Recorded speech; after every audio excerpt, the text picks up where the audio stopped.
Radio J, la revue des revues. David Reynarc, bonjour, merci d'être avec nous. Bonjour. Alors, vous souhaitez aujourd'hui, David, nous parler du dernier numéro de la revue Le Droit de Vivre. Oui, la revue dont le rédacteur en chef est Emmanuel de Bono, un véritable intellectuel et militant contre le racisme et l'antisémitisme. Emmanuel de Bono est chargé d'études à l'Institut français de l'éducation. Ses recherches portent sur les racismes et les antiracismes dans la France contemporaine. Il est docteur en histoire à l'Institut d'études politiques. Il est l'auteur de l'ouvrage « Aux origines de l'antiracisme, la LICA 1927-1940 » et il anime le blog « Au cœur de l'antiracisme » sur lemonde.fr. Alors, antisémitisme au singulier et sans qualificatif, c'est le titre du dossier de ce dernier numéro du Droit de Vivre. Oui, Lise Gutmann, manière de nommer sans détour ou périphrase un phénomène que certains voudraient voir enfoui ou strictement affilié à un temps révolu, à un conflit géopolitique ou à une tradition politique exclusive. Les réflexions développées dans ce dossier et dans l'ensemble de ce numéro d'ailleurs rappellent en tout état de cause que l'antisémitisme, par-delà ses cibles désignées, est un danger global et immédiat pour la République et pour la démocratie. Alors pourquoi est-il essentiel de distinguer entre l'antisémitisme et le racisme ? Alors cette question fait la matière du texte d'Emmanuel de Bono. L'antisémitisme, c'est une haine singulière. Elle ne cible pas qu'un groupe de population, mais consiste aussi à qualifier de juifs ceux qui sont désignés comme responsables des malheurs du monde, un phénomène que l'on renoncerait à cerner si on le fusionnait avec le racisme. Alors, la suppression de la référence à l'antisémitisme reviendrait donc à nier la singularité du phénomène ? Oui, c'est ça. La disparition du mot antisémitisme contribuerait à invisibiliser le malaise et la menace vécue par ceux que vise la haine anti-juive.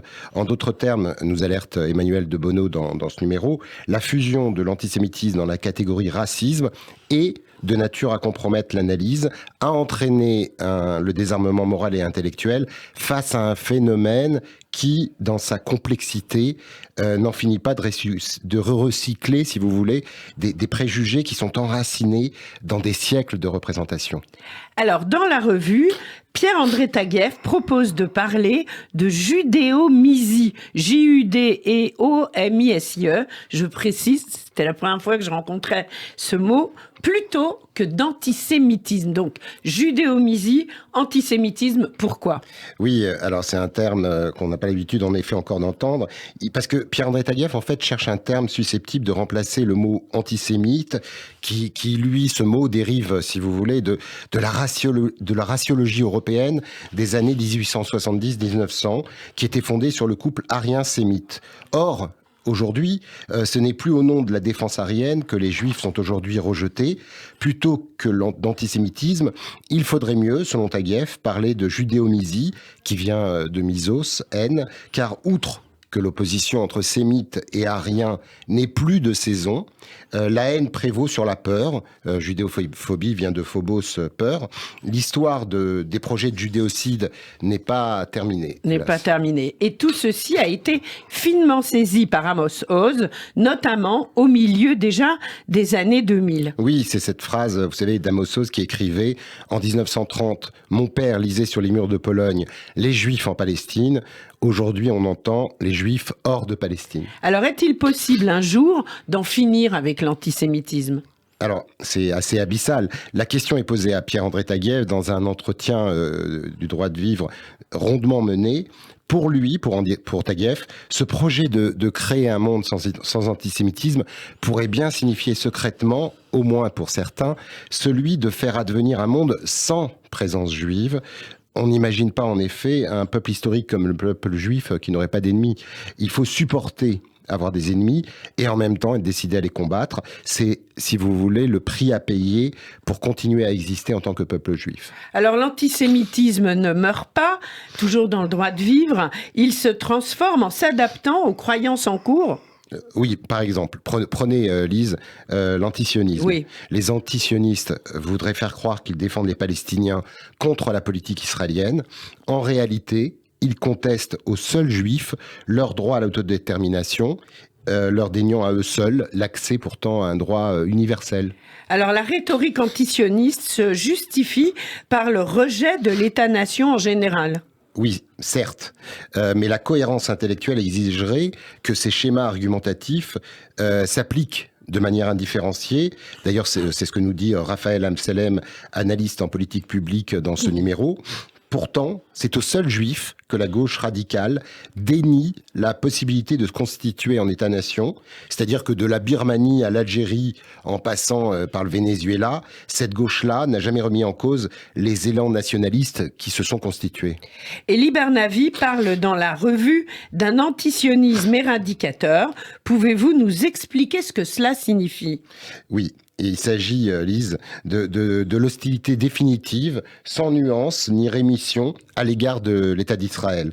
Prenez la NUPES et sa toute première proposition de résolution qui visait à préconiser le boycott des produits israéliens et réclamer l'embargo strict sur l'armement. C'était vraiment l'urgence quand ils sont arrivés à l'Assemblée nationale.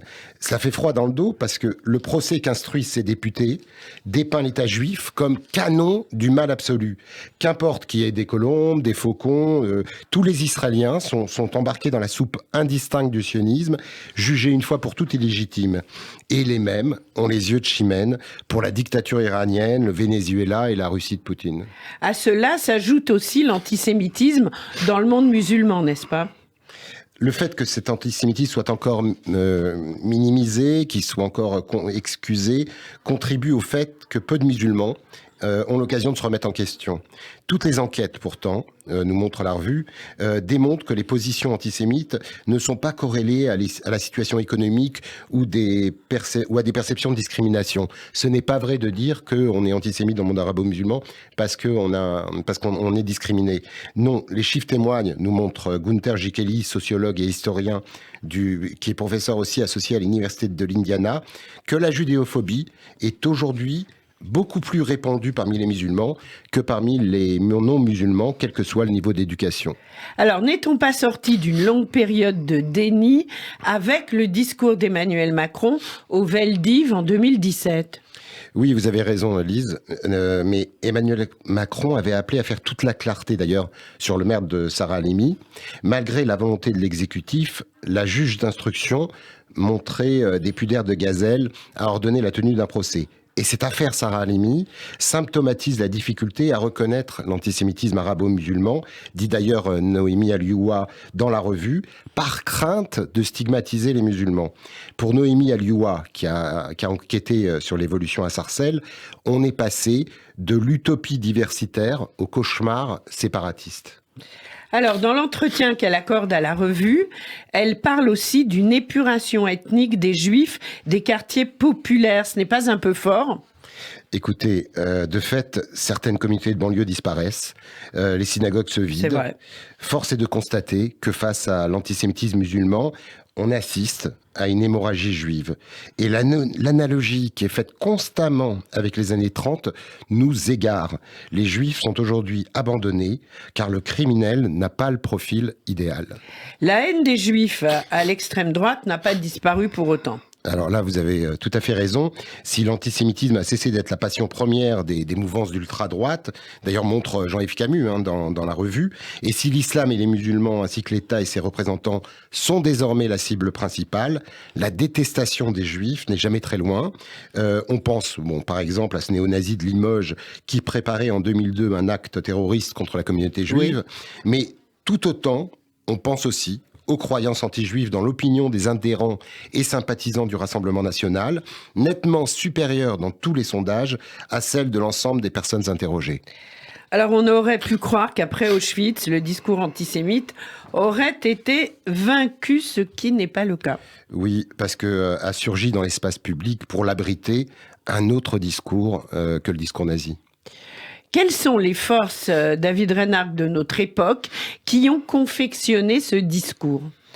Prenez les théories du complot, Lise, auxquelles Rudi Reichstadt consacre son article dans la revue. Depuis plus d'un demi-siècle et demi, l'accusation selon laquelle les Juifs aspirent à la domination universelle s'est substituée à l'antique procès en déicide. Auschwitz, oui, vous avez raison, aurait dû constituer la plus spectaculaire réfutation du mythe du complot juif. Il a pourtant survécu sous la forme à peine euphémisée du complot sioniste international, une idée qui était logée au cœur des protocoles des sages de Sion, ce faux qui présentait un plan de conquête du monde par les Juifs. Alors, doit-on appréhender cet antisémitisme comme une pathologie que l'on pourrait soigner, David ? Pas précisément, nous dit le psychanalyste Daniel Coren dans la revue. Néanmoins, la psychanalyse permet de comprendre les mécanismes psychiques qui conduisent à s'abandonner à des distorsions de la réalité et à produire cette haine complètement folle. Si la psychanalyse ne peut pas avoir un accès direct, si vous voulez, à la psyché de Jean-Marie Le Pen ou de Jean-Luc Mélenchon, il a en revanche accès à des formes de discours qui ont des résonances fortes dans la clinique psychanalytique. Et en cela, la psychanalyse peut participer à ce combat incessant de la civilisation contre la barbarie. Alors, vous aviez à cœur de terminer cette revue des revues, David Reinach, en ayant recours à une citation de Manuel Valls, laquelle et dans quel contexte ? Alors, nous sommes en guerre, annonçait Manuel Valls le 13 janvier 2015, pour que les musulmans n'aient plus honte et pour que les juifs n'aient plus peur.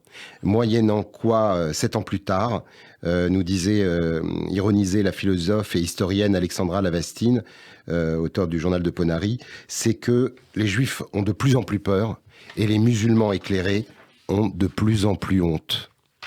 On continue sur Radio J, on continue la revue des revues et on continue à parler de tous ces sujets. Merci David Reinach et à très vite sur Radio J. Merci Lise Gutmann.